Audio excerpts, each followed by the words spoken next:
Hello, my dear students. So, today we will be discussing about the awareness book question answers of the chapter soil. Okay.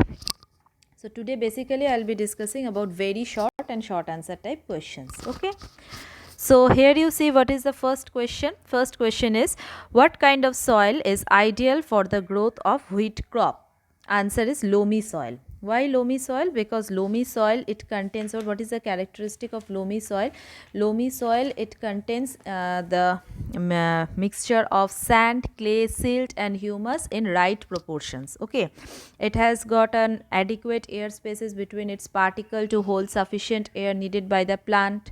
Then loamy soil it can be plowed easily. Loamy soil it contains sufficient amount of humus. Okay, so all the basic criteria which is required for a growth of plant, all this they are present in loamy soil. Okay, so wheat for wheat crop cultivation, loamy soil it is an ideal one. Okay.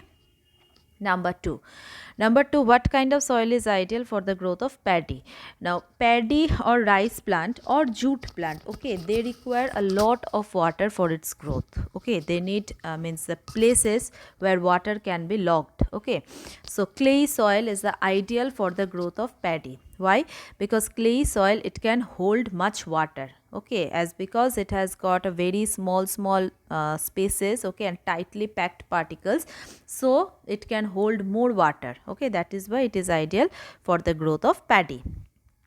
Next, name the different types of rock particles present in soil. Now, there are basically four different types of rock particle which are present in soil.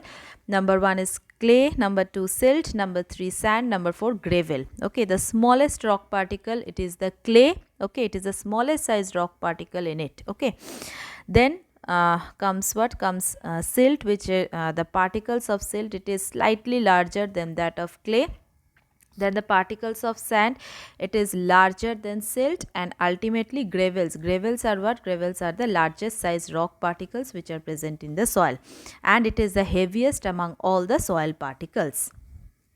Number 4, what name is given to the side view of the soil as seen in the recently dug up trench? Answer is soil profile.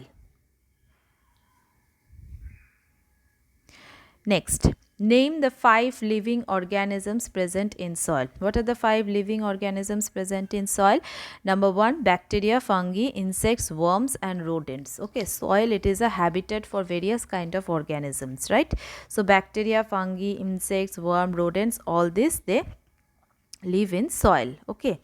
Name the 3 basic types of soil. What are the 3 basic types of soil? The 3 basic types of soil are sandy soil, clay soil and loamy soil. Okay, sandy soil it contains mainly the sand having large particles with large spaces. It contains very little humus. Then comes what? Clay soil. Clay soil it mainly contains clay which is having a very small particles with small spaces, and it has hardly any sand or silt in it, and clay soil it also contains little humus. But one more thing, one more characteristic which is there in clay soil it can hold much water, but it contains lesser air, whereas in case of sandy soil it contains lesser water but it can hold a large amount of air. Okay, and loamy soil, third one is loamy soil. Loamy soil it is a mixture of sand, clay, silt and humus in right proportions. Okay, it has all it has got all the good characteristic of the soil which is required for a plant for its growth. Next, number 7, what name is given to the removal of topsoil by wind and water? Answer is soil erosion. Soil erosion it is a natural phenomena where what happens in case of soil erosion? The removal of fertile topsoil from land by wind or water is called soil erosion. Okay. Next, state the important properties of soil. What are the important properties of soil? Number 1 is soil contains air. Now, among all the soils, sandy soil it contains more air. Okay. Number B, soil contains water. Okay, soil it contains what? It contains water.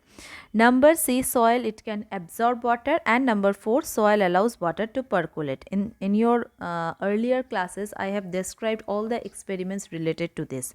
An experiment was performed regarding the fact that soil contains air, okay, then soil contains water, that experiment also I have explained you. Number C, soil can absorb water, okay, that was also an experiment. And number D, soil allows water to percolate, okay, and then you have to find out what is the percolation rate of water. Next, number 9, how is loamy soil very useful for the crops? Now, as I said you that loamy soil, it is a mixture of sand, clay, silt and humus in right proportions. Okay. Now, since loamy soil, it has a right water holding capacity for the growth of plant. So sufficient presence of humus, adequate air spaces between the particles to hold sufficient air needed by plant root. Okay. So therefore loamy soil, it is considered to be the best soil for the growth of plant, because all the optimum characteristic which is required by the for the growth of the plant, it is found in case of what? In case of loamy soil. Okay. Next, state the important uses of soil. What are the important uses of soil? Number 1, soil is used for growing food, as because plant germination, it take place in the soil. Okay, so it is used for growing food. Number B, soil, it is used to grow trees for obtaining wood, for building purpose, for burning as fuel and for making paper, isn't it? Because from the trunk of the plant only the wood is obtained, isn't it? And that wood, it is used for building purpose, for burning as fuel and for making paper. Number C, soil, it is used to make what? It is used to make bricks and mortar for building purpose. Number D, soil, it is used for making earthenware or pottery, crockeries, toys and statues. Okay. Next, number 11.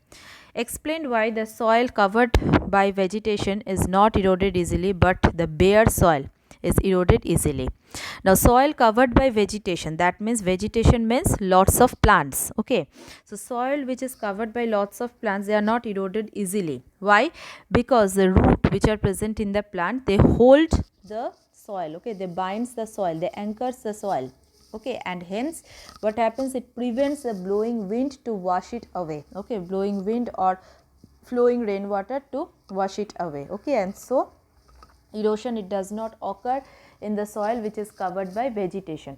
On the other hand, the bare soil, okay, which does not contain any plant. Okay, so obviously if there is no plant, so definitely there will be no presence of root. As a result, what happens, the soils, they are what? They are loose. Okay, and so if a strong wind blows, okay, or if there is a flood, the top soil, it is easily carried away by the flowing rainwater or the blowing in wind. Okay, so thus the bare soil, they gets eroded easily. Okay. Next, number 12, in which places the soil can easily be seen, not soil can easily be seen, it will be soil profile can easily be seen. Soil profile, where it can be easily seen, it can be seen by looking at the sides of a recently dug trench. Okay, in a recently dug holes you will find the soil profile. Number B, soil profile, it can be seen while digging the foundation of a building. Okay, while a building is constructed, at first you will find that the people, they are digging the foundation, that means digging the soil in order to place the rod. Okay, so over there also you can find the soil profile. And number C, soil profile, it can be seen at the sides of a road, on a hill or a steep river bank. Okay, so this is all about today. In our next class we will be discussing about long answer type question. Okay, thank you everyone.